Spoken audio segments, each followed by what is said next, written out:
The rain fell hard on Simone's face as she stood on the porch steps, her clothes soaked through and her heart breaking into pieces. Behind her, the front door slammed so hard it shook the whole house.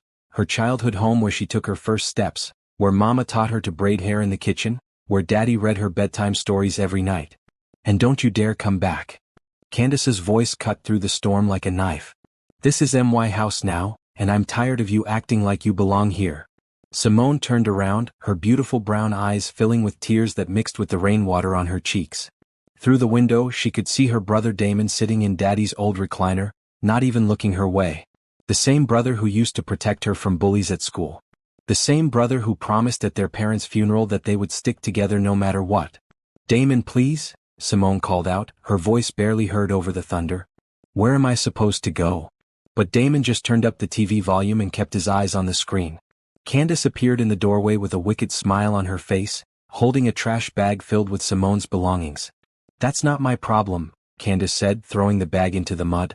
"Maybe you should have thought about that before you tried to act like the lady of this house. There's only room for one woman here, and that's me." Simone bent down and picked up her muddy bag, her hands shaking. Inside were her nursing uniforms, the family photos she kept on her nightstand, and the small jewelry box Mama gave her for her 16th birthday. Everything that mattered to her was either in that bag or locked away inside the house she could no longer enter. "I helped raise this boy," Simone whispered to herself, looking at the house where she'd lived for 28 years. The yellow paint was peeling now and the front steps creaked more than they used to, but it was still home. Or was supposed to be. She remembered painting those very steps with Daddy when she was 12, how proud they both were when they finished. She remembered sitting on the porch swing with Mama, snapping green beans for Sunday dinner while they talked about everything and nothing. She remembered bringing her first boyfriend home to meet the family, and how Damon had given him the big brother talk about treating his sister right. But that Damon seemed like a stranger now. Ever since he married Candace 2 years ago, everything changed. Candace never liked sharing her husband's attention with anyone, especially not with his little sister who lived in the same house. At first, it was little things. Moving Simone's things around, cooking meals for just her and Damon, making snide comments about how Simone needed to find her own place. But tonight, after a long shift at the hospital where Simone worked as a nurse, she came home to find all the locks changed. When she knocked, Candace opened the door with satisfaction written all over her face. "Time's up, sweetheart," Candace had said. "Damon and I need our space.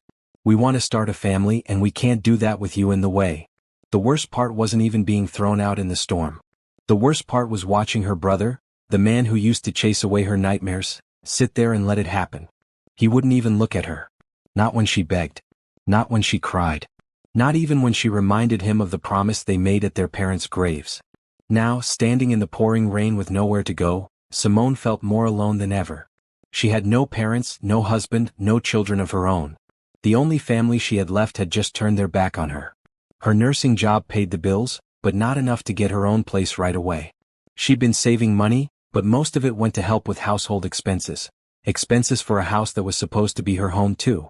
As she walked away from the house, each step felt heavier than the last.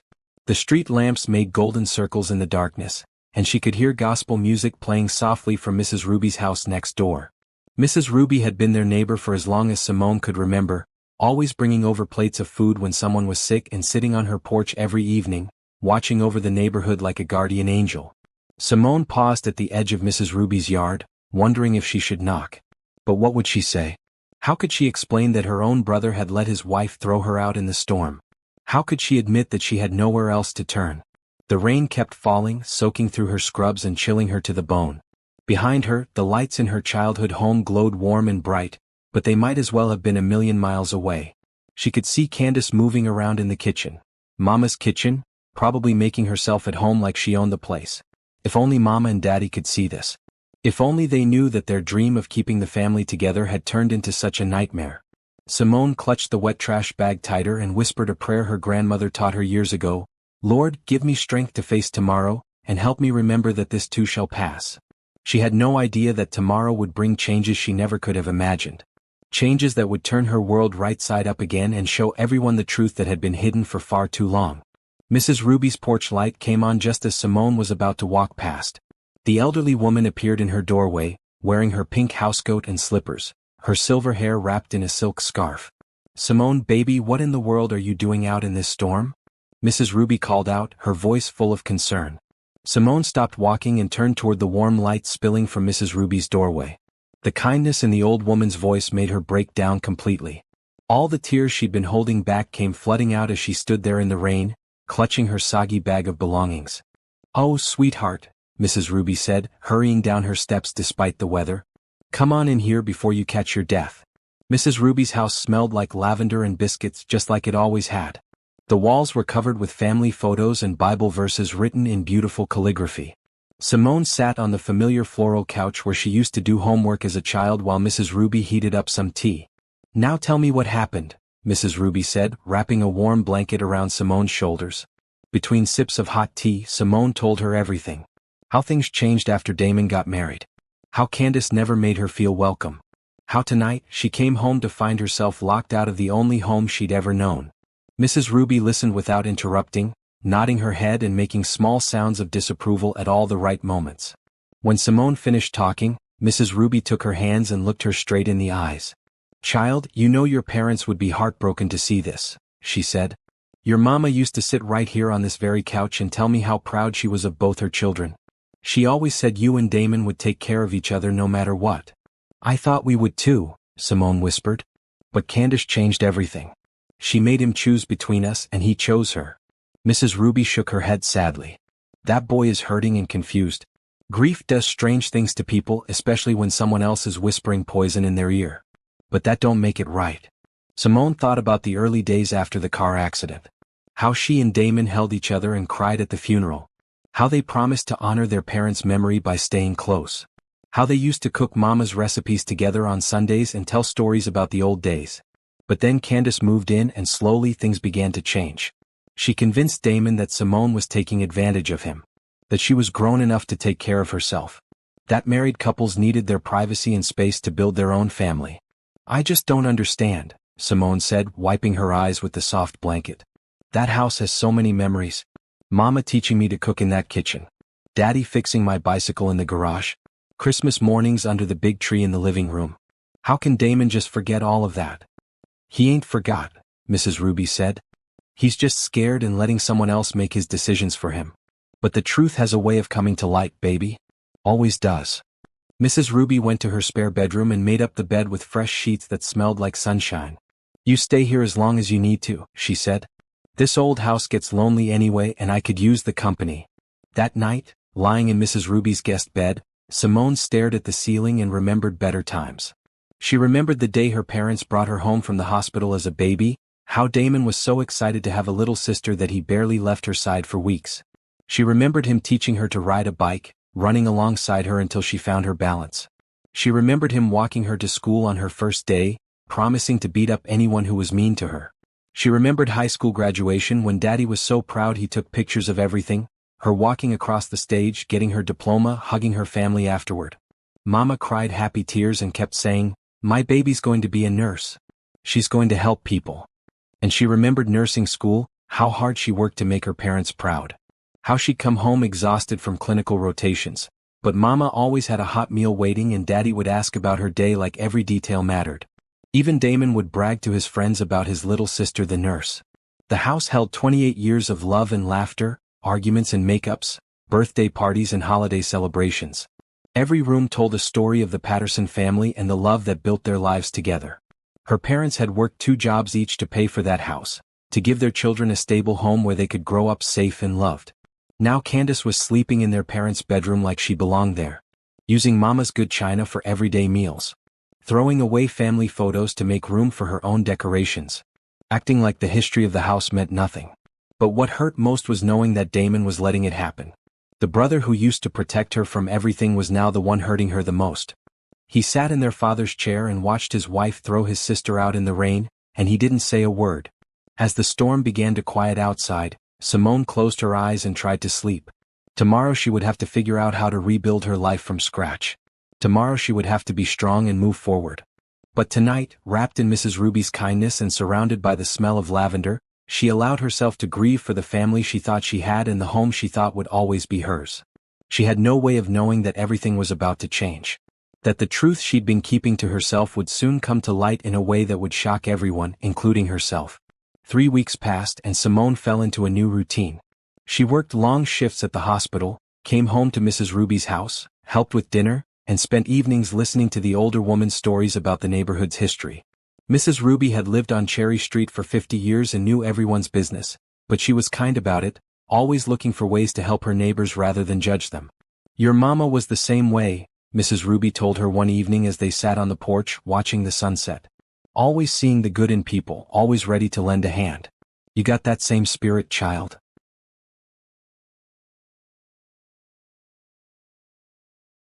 Every day, Simone walked past her family's house on her way to and from work. Sometimes she saw Damon leaving for his construction job in the morning, but he never looked her way. Candace had painted over the bright flowers Mama planted by the front door, replacing them with boring white flowers that had no personality. She'd also put up new curtains that blocked the view into the house, making it feel closed off from the neighborhood. The hardest part was seeing how things were changing without her there. The grass was getting too long because Damon never was good at remembering to cut it regularly. That had always been something he and Simone did together on Saturday mornings.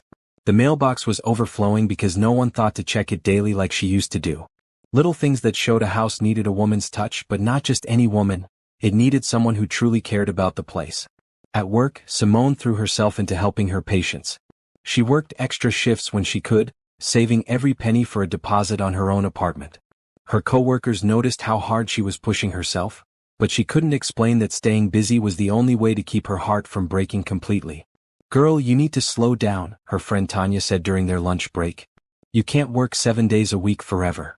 "I'm fine," Simone insisted, but they both knew that wasn't true. One afternoon, while she was at the nurse's station, Dr. Martinez handed her a piece of mail that had been delivered to the hospital by mistake. "This came to the wrong address," he said. "Looks important, though." Simone looked at the envelope and felt her heart skip. It was from Henderson and Associates, the law firm that had handled her parents' estate. She hadn't heard from them since right after the funeral, when they'd explained the will and helped her understand what her parents had left behind. She stuffed the letter in her pocket and didn't open it until she got back to Mrs. Ruby's house that evening. Mrs. Ruby was in the kitchen making her famous cornbread, humming an old gospel song while she worked. "Mrs. Ruby," Simone said, sitting down at the kitchen table with the unopened letter in her hands. "Can I ask you something?" "Of course, baby. What's on your mind?" "Do you remember when Mama and Daddy redid their will? It was about 5 years ago, right after Daddy had that heart scare." Mrs. Ruby nodded, wiping flour from her hands on her apron. "I remember.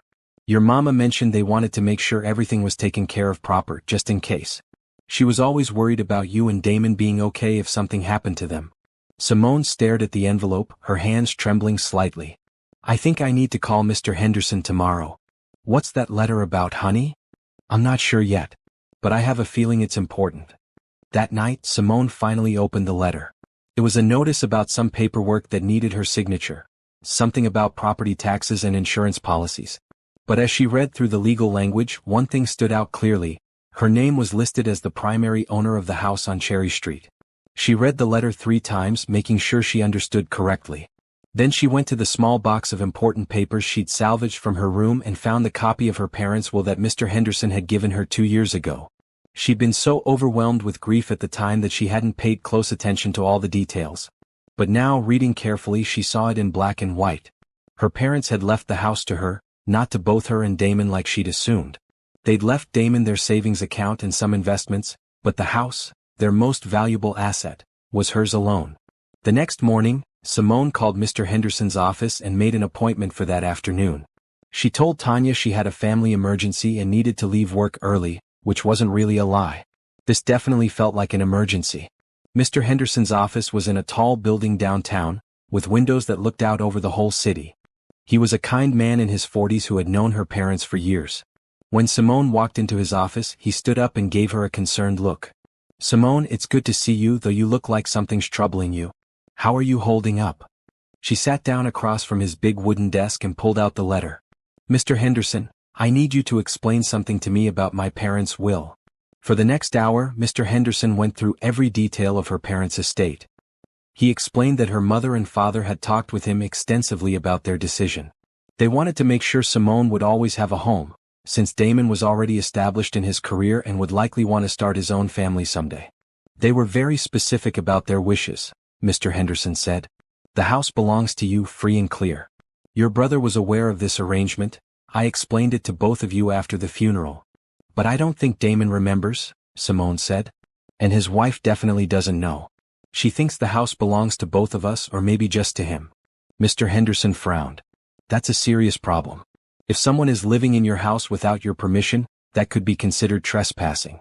You have every legal right to ask them to leave." Simone felt a mix of relief and sadness wash over her. Relief because she finally understood the truth, but sadness because she realized how far apart her family had grown. Her parents had trusted her with their most precious possession, their home, and she'd been too generous to claim what was rightfully hers. "What should I do?" she asked. "That depends on what you want," Mr. Henderson said. "Legally you could have them removed immediately. But since it's family, you might want to have a conversation first. Sometimes people make better choices when they understand the whole situation." Walking out of that office building, Simone felt different than she had in weeks. For the first time since being kicked out, she held her head high. She wasn't homeless. She wasn't a burden. She was a woman who owned her own house, a beautiful house with a big front porch and a yard full of memories. But now came the hard part, deciding what to do with this information. Part of her wanted to march right over there and tell Candace exactly who owned that house. But another part of her, the part that still loved her brother despite everything, wanted to find a way to fix their family without destroying it completely. As she walked back toward Cherry Street, she made a decision. She would give Damon one chance to remember who he used to be. One chance to choose his sister over his wife's jealousy. One chance to make things right. But if he couldn't do that, then she would have to show him what happened when someone tried to steal from family. Sunday morning came with clear skies and church bells ringing across the neighborhood. Simone got dressed in her best blue dress, the one Mama had bought her for Easter 2 years ago, and walked with Mrs. Ruby to New Hope Baptist Church, where the Patterson family had worshipped for over 20 years. Pastor Thompson was preaching about forgiveness and family bonds when Simone spotted Damon and Candace sitting 3 rows ahead. It was the first time she'd seen her brother in weeks, and her heart ached at how tired he looked. His shoulders were slumped, and he seemed to be staring at the floor instead of listening to the sermon. After service, Simone waited outside while people filed out of the church. She watched Damon and Candace walking toward their car, but then Pastor Thompson called out to them.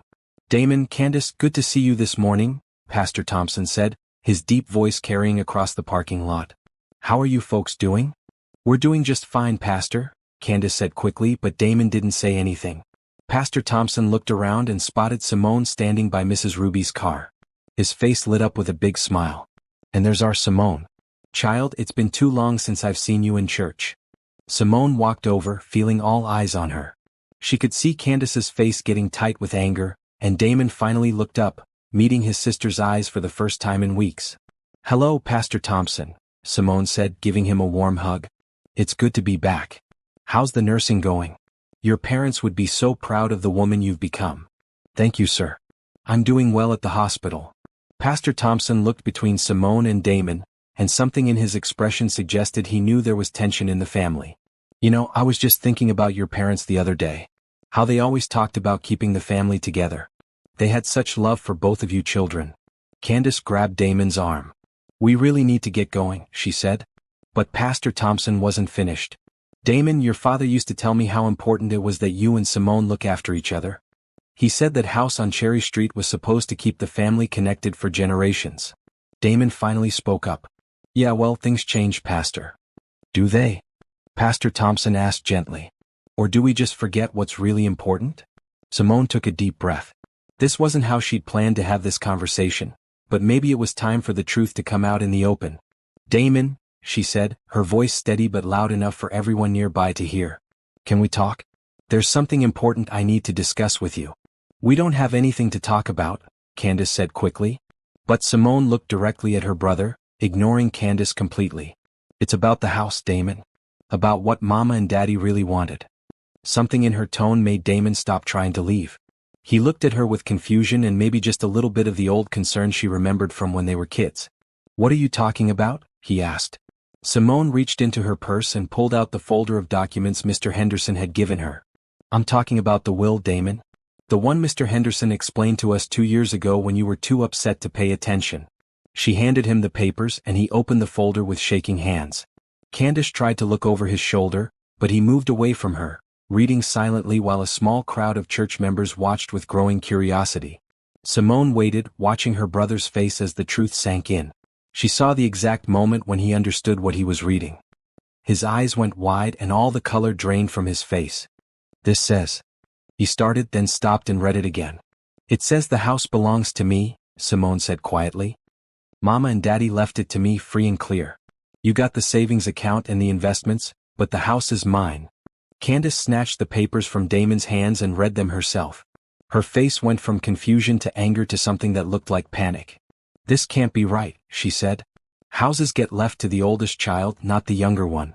This has to be some kind of mistake." Pastor Thompson stepped closer, his voice gentle but firm. "There's no mistake about a person's last will and testament, sister. That's a legal document that represents their final wishes." Damon was staring at Simone with a look she couldn't quite read. "You knew?" he asked. "All this time you knew the house was yours?" "I knew what the will said, but I didn't really understand what it meant until recently," Simone said. "I thought we were sharing it as family. I thought that's what Mama and Daddy would have wanted." "But you let us live there," Damon said, his voice getting quieter. Even when things got difficult." "Because you're my brother," Simone said simply. "Because I love you. Because I thought family was more important than ownership papers." Candace was reading through the documents again, her hands shaking with rage. "This is ridiculous. You can't just show up with some papers and act like you own everything. We've been living there for 2 years. "You've been living in my house for 2 years, Simone corrected her. "While I paid for groceries and utilities and repairs, trying to keep our family together. While I worked double shifts to help with the mortgage payments on a house that was already mine." By now, most of the congregation was listening to the conversation. Mrs. Ruby had moved closer, along with several other neighbors from Cherry Street who had known the Patterson family for years. Damon looked around at all the faces watching them, and Simone could see he was starting to understand how this looked to their community. How it looked to the people who had watched him grow up and who knew the kind of man his father had been. "Simone," he said, his voice barely above a whisper. "I didn't know. I swear I didn't remember." "But even if you didn't remember the will," she said, tears starting to flow down her cheeks, "how could you let her throw me out? How could you sit there and watch your wife kick your sister out in the rain and not say anything?" Damon's face crumpled, and for a moment he looked like the little boy who used to come to her room during thunderstorms. "I don't know," he whispered. "I don't know what happened to me." Candace was still holding the papers, but now she was looking around at all the disapproving faces surrounding her. She realized that everyone in their community now knew that she had thrown her husband's sister out of her own house. "This is all a misunderstanding," she said, but her voice didn't sound confident anymore. Pastor Thompson put his hand on Damon's shoulder. "Son, I think you need to do some serious thinking about what kind of man you want to be. Your parents raised you better than this." Simone wiped her tears and stood up straighter. "I want my house back, Damon. But more than that, I want my brother back. The question is, do you want your sister back, or are you going to choose to keep living this lie?" The church parking lot was completely quiet except for the sound of wind rustling through the oak trees. Everyone was waiting to see what Damon would say, what choice he would make when faced with the truth and the judgment of his community. Simone held her breath, hoping that somewhere inside the man standing in front of her was the brother who used to promise that they would always take care of each other. Damon stared at the papers in his hands for a long time while everyone waited. Finally, he looked up at his wife, and when he spoke, his voice was stronger than it had been in months. "Candace, we need to go home and pack our things." "What?" Candace's voice cracked with disbelief. "You can't be serious. This is our home. We've made a life there." "No," Damon said, handing the documents back to Simone. "We made a life in my sister's house. A life built on a lie. And I let you convince me to throw away the most important person in my world." He turned to face Simone, and she could see tears starting to form in his eyes. "Simone, I don't know what happened to me. I don't know how I became someone who could watch his own sister get thrown out in the rain and not do anything about it." "Grief changes people," Pastor Thompson said gently. "Sometimes we get so lost in our pain that we forget who we're supposed to be." "That's no excuse," Damon said, shaking his head. "Daddy would be ashamed of me. Mama would be heartbroken. And I've been ashamed of myself every single day since it happened, but I was too proud and too scared to admit I was wrong." Simone felt her heart breaking and healing at the same time. This was the brother she remembered, the one who took responsibility for his mistakes and tried to make things right. Candace was looking around desperately, realizing that no one was going to support her position. But where are we supposed to go? We don't have anywhere else to live. We'll figure it out, Damon said. The same way Simone had to figure it out when you put her on the street. Mrs. Ruby stepped forward, her voice kind but firm. Actually, I might be able to help with that. My nephew has a nice apartment over on Elm Street that just became available. It's small but it's clean and affordable. Several other church members started offering suggestions. Someone knew about a house for rent, someone else mentioned a job opening that might help with the expenses. The community that had witnessed Candace's cruelty was now stepping up to help solve the problem, but it was clear that their loyalty was with Simone and the Patterson family legacy. I can have our things moved out by this evening, Damon said to Simone. And I'll pay you back for every penny you spent on the house while we were there. Every grocery bill, every utility payment, every repair. You don't have to, Simone started. Yes, I do, Damon interrupted. It's the least I can do. It won't make up for how I treated you, but it's a start. Candace made one last attempt to control the situation. Fine, but I'm taking the new furniture we bought and the dishes and… You're not taking anything that belonged to our parents, Damon said firmly. And if Simone wants to keep the other things, that's her choice. It was her house. Her electricity that paid for them. Her kindness that let us live there in the first place. For the first time since the confrontation began, Simone smiled. Not because she cared about furniture or dishes, but because she could see her real brother coming back to life after being buried under months of guilt and bad choices. I just want you back, she said simply. The furniture doesn't matter. The dishes don't matter. Family matters. Pastor Thompson nodded approvingly. That's the spirit your parents raised you both to have. 2 hours later, Simone stood in the doorway of her childhood home for the first time in weeks. Everything looked different through her new understanding of the situation. This wasn't just where she'd grown up. This was her house, her responsibility, her inheritance from parents who'd trusted her to carry on the family legacy. The first thing she did was go to her parents' room and open all the curtains, letting the sunlight stream in. Then she walked through every room, touching the walls and the furniture, reacquainting herself with the space that had always belonged to her. In the kitchen, she found a note from Damon on the counter. Simone, I cleaned everything and fixed the leaky faucet you mentioned months ago. I also planted new flowers by the front door like Mama used to have. I know I can't make up for what I did, but I want to spend the rest of my life trying. Love, your brother Damon. She was still reading the note when she heard a knock at the front door. When she opened it, she found Mrs. Ruby standing there with a covered dish and a big smile. I brought you some of that cornbread you like so much, Mrs. Ruby said. Figured you might want to have a proper meal in your own kitchen. Behind Mrs. Ruby were several other neighbors and church members, all carrying food and flowers and welcome home gifts. Word had spread quickly through the community about what had happened, and people wanted to show their support for Simone and their respect for her parents' memory. We wanted to have a proper homecoming for you, said Mrs. Patterson from down the street. This house has been too quiet without the right people in it. They filled her kitchen with food and her living room with laughter, sharing stories about her parents and memories of growing up on Cherry Street. It felt like the old days when the Patterson house was always full of neighbors and friends, when Mama would cook for anyone who showed up hungry and Daddy would fix anyone's problems that needed fixing. As the evening wound down and the last guests were leaving, Damon appeared at the front door. He looked nervous, like he wasn't sure if he was welcome. Can I come in? He asked. Just for a minute? Simone stepped aside and let him enter his childhood home, her home. They sat on the couch where they used to watch cartoons on Saturday mornings, and for a while, neither of them said anything. Finally, Damon broke the silence. I signed the lease on that apartment Mrs. Ruby mentioned. Candace and I will be moving in tomorrow. How is she handling all this? Simone asked. Damon was quiet for a moment. Not well. But I think maybe that's for the best. I think I need some time to figure out who I am when I'm not being told what to think and feel. And us? Simone asked. Are we going to be okay? Damon reached over and took her hand, the same way he used to when she was scared as a little girl. I hope so. I know I don't deserve another chance, but I'm hoping you'll let me try to be your brother again. Simone squeezed his hand. You never stopped being my brother, Damon. You just forgot for a while. They talked until late into the night, sharing memories and making plans for the future. Damon promised to help her fix up the house, to restore all the little things that had been changed or neglected. Simone promised to be patient while he figured out his marriage and his life. When he finally got up to leave, Damon paused at the front door and looked around the living room one more time. Mama and Daddy chose right, he said. They knew you'd take better care of this place than I would. They knew you'd keep the family together even when I was trying to tear it apart. They loved us both, Simone said.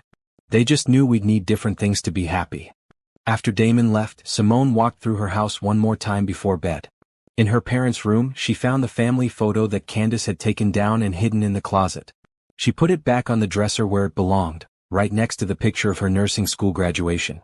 That night, sleeping in her own bed for the first time in weeks, Simone listened to the familiar sounds of the house settling around her. The creaks and sighs that meant home. The sound of Mrs. Ruby's wind chimes next door. The distant hum of traffic on the main road. She thought about her parents and how proud they would be that their children had found their way back to each other. She thought about the community that had supported her when she needed it most. And she thought about the future, about the life she could build in this house that was truly hers, surrounded by people who loved her for exactly who she was. For the first time in months, Simone fell asleep with a smile on her face and hope in her heart. She was home, truly home, and nothing would ever make her forget again how much that meant.